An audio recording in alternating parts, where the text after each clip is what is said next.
नमस्कार दोस्तों, मैं जितेंद्र शुक्ला। जितेंद्र आरएमएस क्लासेस के यूट्यूब चैनल पर आपका स्वागत करता हूं। उम्मीद करता हूं आप सभी लोग अच्छे होंगे, एकदम मस्त होंगे। मैं जो बिहार जीके की स्पेशल सीरीज चला रहा हूं, तो उम्मीद करता हूं आप लोगों को समझ में आ रहा होगा। और बिहार शिक्षक भर्ती टीयर 4.0 में के हिसाब से ही बना रहा हूं, जो कि बिहार जीके रहेगा। और इसके साथ साथ कुछ स्टैटिक जीके भी रहेगा, जो देश लेवल का नेशनल लेवल के भी क्वेश्चंस पूछे गए हैं। ठीक है, और ये कहीं ना कहीं एग्ज़ाम में आए हुए हैं, और बिहार, खासकर बिहार को लेकर के। तो इसीलिए मैं इसका वीडियो आपको बनाऊंगा, और ये सीरीज आपके लिए रामबाण साबित होगी, ऐसी मैं उम्मीद करता हूं।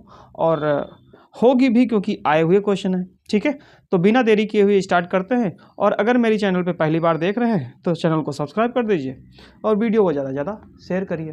ठीक है, चलिए स्टार्ट करते हैं। तो पहले कुछ क्वेश्चन से थे, वो मैंने बता दिया था आपको आज।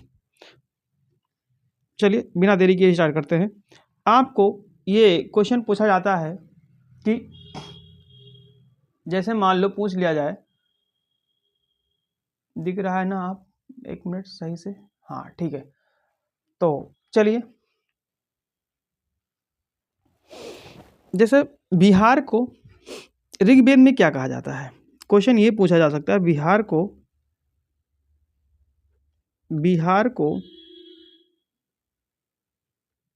ऋग्वेद में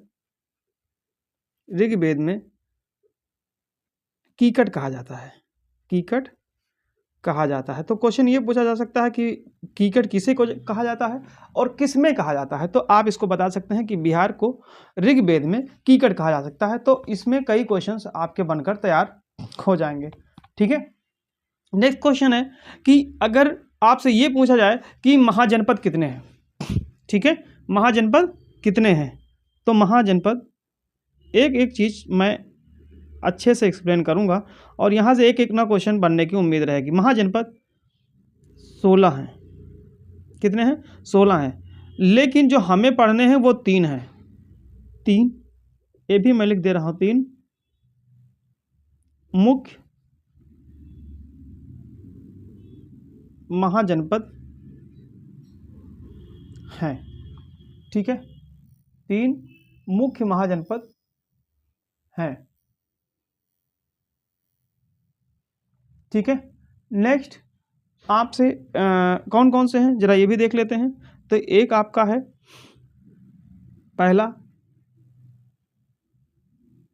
मगध। कौन सा है? पहला कौन सा है? मगध है। मगध जिसकी राजधानी, अब इसको मैं एक्सप्लेन कर दे रहा हूँ,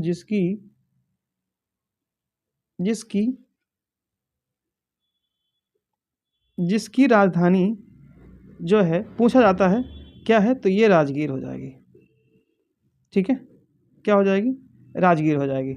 यहाँ से क्वेश्चन ये पूछा गया है। नेक्स्ट दूसरा है कि दूसरा कौन सा था, और ये सबसे मुख्य और सबसे बड़ा शक्तिशाली भी था। शक्तिशाली भी अगर पूछा जाए तो यही है। फिर इसके बाद में अंग। और अंग की जो राजधानी थी वो आपसे राजधानी जो थी वो आपकी थी चंपा। बस क्वेश्चन यही पूछा जा सकता है, और जहाँ से क्वेश्चन बनने की उम्मीद है वही मैं क्वेश्चन बता रहा हूँ। फालतू का इधर उधर ज़्यादा मतलब नहीं बढ़ा रहा हूँ वीडियो। बस अंग की जो राजधानी थी वो चंपा थी। मगध की राजधानी राजगीर थी, और ये सबसे शक्तिशाली था। और तीसरा था आपका वज्जी। तो जो वज्जी महासंघ था या महाजनपद था, तो उसकी जो राजधानी थी वो थी वैशाली। क्या थी? वैशाली। तो यहाँ से एक क्वेश्चन मतलब क्वेश्चन पूछे जाने की संभावना थी, तो उसको मैंने बता दिया। एक क्वेश्चन पूछा गया है कि जो चीरान नामक पुरास्थल है वो किस उसमें पाया गया था, तो उसको मैं भी लिखा दे रहा हूँ। एक इम्पॉर्टेंट क्वेश्चन है। चीरान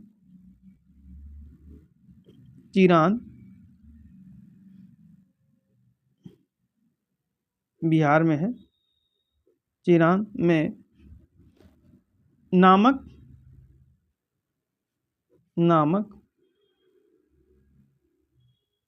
पुरा स्थल की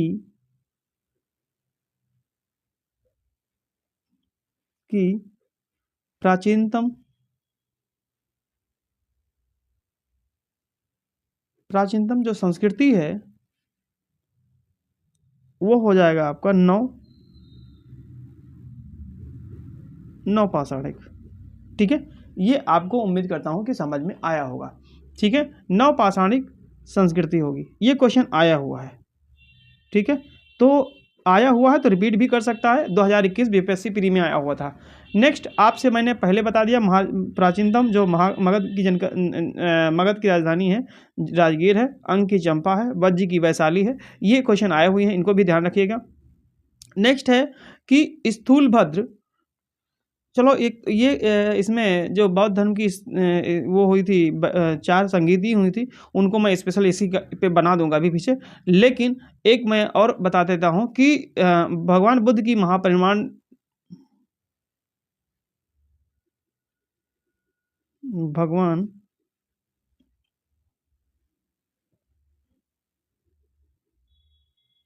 भगवान बुद्ध के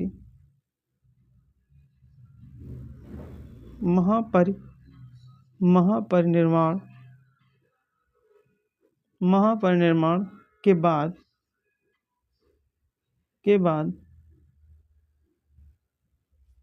पहली बौद्ध संगीत, इस पे मैं 4 बौद्ध संगीति हुई थी उनको मैं बता दूंगा, लेकिन इसमें आ गया है संगीत कहाँ हुई थी। ठीक है, तो राजगीर में हुई थी, राजगीर में हुई थी। ठीक है, तो इसको आप ध्यान रखिएगा। और फिर इसके बाद में है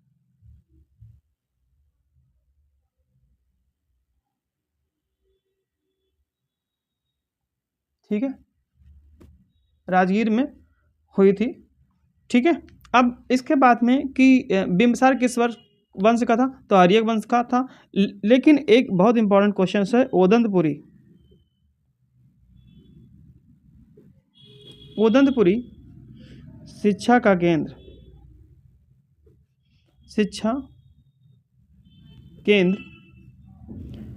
केंद्र बिहार राज्य में है। क्वेश्चन आएगा कहाँ का है, तो बिहार राज्य का है। ठीक है, फिर नेक्स्ट है कि इसमें लिच्छवी राज्य की राजधानी थी, तो लिच्छवी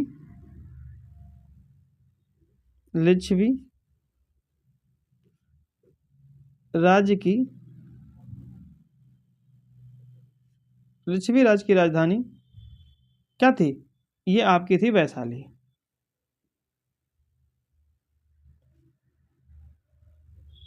ठीक है, तो उम्मीद करता हूं कि ये आपको समझ में जरूर आया होगा। ठीक है, तो अब इसमें कुछ स्पेशल क्वेश्चंस हैं, जैसे बौद्ध संगीत का है, जैन संगीत का है, तो उनको मैं बता देता हूँ। चलो पहले बौद्ध संगीत का जैन संगीत कर देता हूँ, क्योंकि जैन संगीत में आपके 2 ही क्वेश्चन, मतलब 2 ही संगीतियाँ हुई थी, जैन संगीतियाँ। ठीक है, और अगर चैनल पे पहली बार देख रहे हैं तो वीडियो को शेयर करिए और चैनल को सब्सक्राइब कर लीजिए। जैन संगीतियाँ, तो इसमें एक ध्यान रखिएगा कि संगीति, और फिर उसके बाद में आप लिख दीजिए वर्ष, किस वर्ष में हुई थी। फिर उसके बाद में लिख लीजिए स्थान, किस स्थान में हुई थी। और फिर लिख लीजिए अध्यक्ष, कौन अध्यक्ष था। ठीक है, तो संगीत हुई थी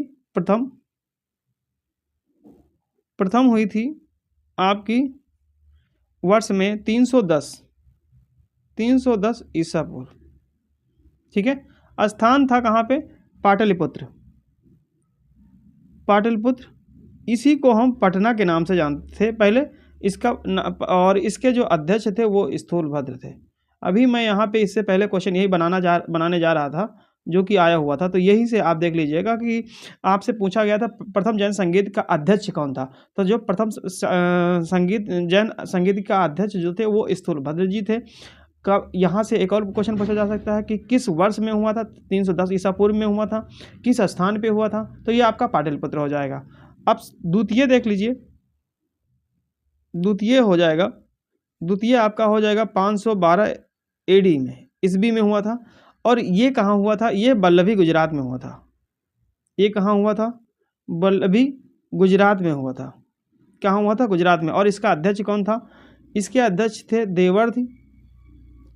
देवर्थ श्रवण, देवर्थ क्षमा श्रवण, ये भी ध्यान रखना है, क्षमा श्रवण। तो ये थोड़ा सा एग्जाम के पॉइंट ऑफ व्यू से मुझे लगता है कि इंपॉर्टेंट है, यहाँ से क्वेश्चन पूछे जा सकते हैं। और अगर आप लोगों को समझ में आ रहा है तो आप जो है आप देखिए और ज़्यादा से ज़्यादा शेयर करिए, ठीक है। यहाँ से और भी बहुत सारे क्वेश्चन पूछे जा सकते हैं जैन संगीत से, लेकिन इसमें जैन धर्म का संस्थापक कौन था। चलो ये जैन धर्म ही समझा रहे हैं तो जैन धर्म के बारे में बहुत सारी चीज़ें हैं, कुछ चीज़ें हैं जो मैं समझा देता हूँ। जैन धर्म के संस्थापक कौन थे। जैन धर्म के संस्थापक ऋषभ देव थे। कौन थे, ऋषभ देव थे। 23वें संस्थापक, कुल 24 तीर्थंकर हुए थे। 23वें पार्श्वनाथ थे, ठीक है। 24वें और 24वें कहिए या अंतिम कहिए, ये भी क्वेश्चन पूछा जा सकता है। तो 24वें कहिए या अंतिम कहिए, ये कौन थे महावीर प्रसाद, महावीर प्रसाद, ठीक है। ये आपके थे। और इनको यहाँ ये 23वें थे, पार्श्वनाथ थे, और ये महावीर प्रसाद थे। और इसके बाद में आपसे पूछा जा सकता है क्वेश्चन कि महावीर प्रसाद जो थे वो उनको जो है ज्ञान की जो प्राप्ति हुई थी वो किस पेड़ के नीचे हुई थी, ठीक है। किस पेड़ के नीचे हुई थी और कितने साल के बाद में हुई थी। तो इनको जो है जो संस्था मतलब महावीर प्रसाद के बारे में लिखते हैं, दिखाई दे रहा है ना। तो हम लोग यहाँ पे स्पेशल महावीर प्रसाद के बारे में लिख देते हैं,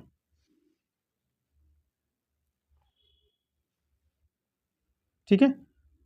महावीर प्रसाद, महावीर प्रसाद। तो इनके मतलब ज़्यादा क्वेश्चन तो नहीं पूछा जाएगा, लेकिन बचपन का नाम इनका याद कर लो।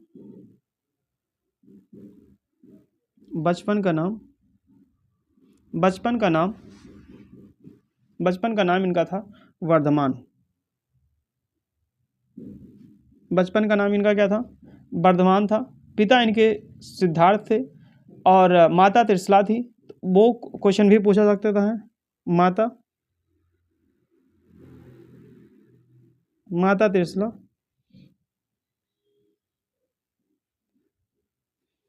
पिता,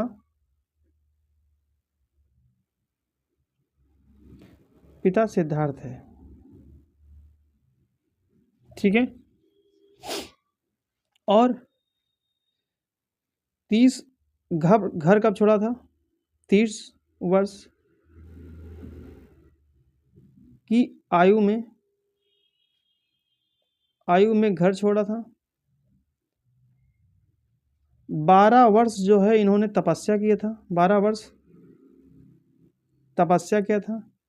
ज्ञान की प्राप्ति जो इनकी हुई थी, ये क्वेश्चन बहुत ही इंपॉर्टेंट है। ज्ञान की जो प्राप्ति हुई थी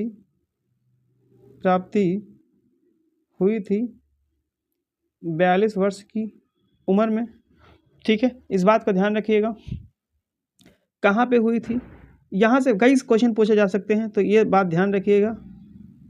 ऋजुपालिका, ये क्या है, ऋजुपालिका क्या है, ये नदी है। ये क्या है, ऋजुपालिका एक नदी है, ठीक है।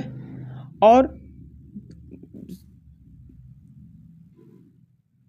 साल वृक्ष के नीचे, साल वृक्ष के नीचे जुम्बिक ग्राम, मतलब जिस एरिया में करते थे उस गांव का नाम या उस जिले स्टेट का नाम जहाँ पे थे जुम्बिक ग्राम था। और ज्ञान प्राप्त होना ही कैवल्य कहलाता है। ज्ञान को कैवल्य भी कहते हैं, ये भी ध्यान रखना है। ठीक है, तो ये उम्मीद करता हूँ आपको समझ में ज़रूर आया होगा, और ये बहुत एग्जाम के पॉइंट ऑफ व्यू से बहुत इंपॉर्टेंट है। यहाँ से क्वेश्चन पूछे जा सकते हैं।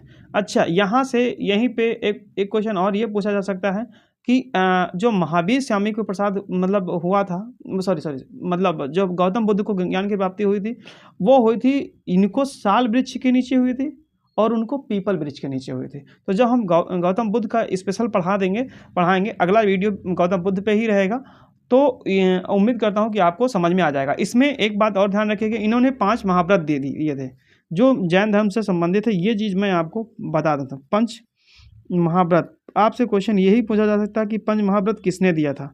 तो 5 महाव्रत जैन जैन धर्म का ही है। क्या था? सत्य, अहिंसा, सत्य, अहिंसा, अस्त्य, सत्य, अहिंसा, अस्त्य, अपरिग्रह, अपरिग्रह, अपरिग्रह, और एक और था इनका जो है ब्रह्मचर्य। लास्ट में ब्रह्मचर्य आता है। ठीक है, लास्ट में ब्रह्मचर्य आता है, तो ये भी आप ध्यान रखिएगा। ठीक है, और इसके साथ साथ इनके त्रिरत्न थे। त्रिरत्न थे, त्रिरत्न तो आसानी है, सब लोगों को याद होगा। सम्यक दर्शन, सम्यक दर्शन, सम्यक दर्शन, सम्यक ज्ञान, सम्यक ज्ञान और सम्यक ज्ञान और सम्यक आचरण। ठीक है, तो उम्मीद करता हूँ कि आपको ये चीज़ समझ में, जैन धर्म के बारे में थोड़ा बहुत समझ में आ गई होगी। और वीडियो तो इनका बहुत पार्ट में बड़ा हो सकता है, क्योंकि इन्हीं के जो कुछ अनुयायी थे, तो ये श्वेतांबर और दिगंबर में बढ़ गया था। तो कुछ चीज़ें मैं आपको बता दे रहा हूँ। ठीक है, कुछ चीज़ें मैं आपको, श्वेतांबर दिगंबर जो बात आएगी, तो ये जो श्वेत वस्त्र धारण करते थे, श्वेत वस्त्र धारण करने वालों को श्वेतांबर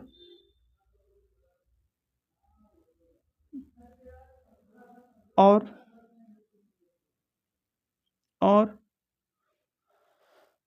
नग्न रहने वालों को, नग्न रहने वालों को दिगंबर कहते थे। ठीक है दोस्तों, तो थैंक यू, यहाँ तक मैंने आपको बना दिया। फिर आगे जो है बौद्ध धर्म का देखेंगे, और इसमें से जो क्वेश्चन और बन सकते हैं वो भी रखेंगे, क्योंकि इसका पार्ट बहुत बड़ा हो जाएगा। स्थूलभद्र जो है श्वेतांबर के थे, और जो भद्रबाहु थे, ये 2 भाई थे, तो उसमें मतलब स्टोरी है। ठीक है, तो वो मैं भी बता दूंगा किसी एक लेक्चर में। और आपको लोगों को जो अच्छा लगता है कि कहाँ से क्वेश्चन बन सकते हैं, कैसे कहाँ से का वीडियो बनाएं, तो आप कमेंट में ज़रूर कमेंट करिए। ठीक है, थैंक यू क्लास।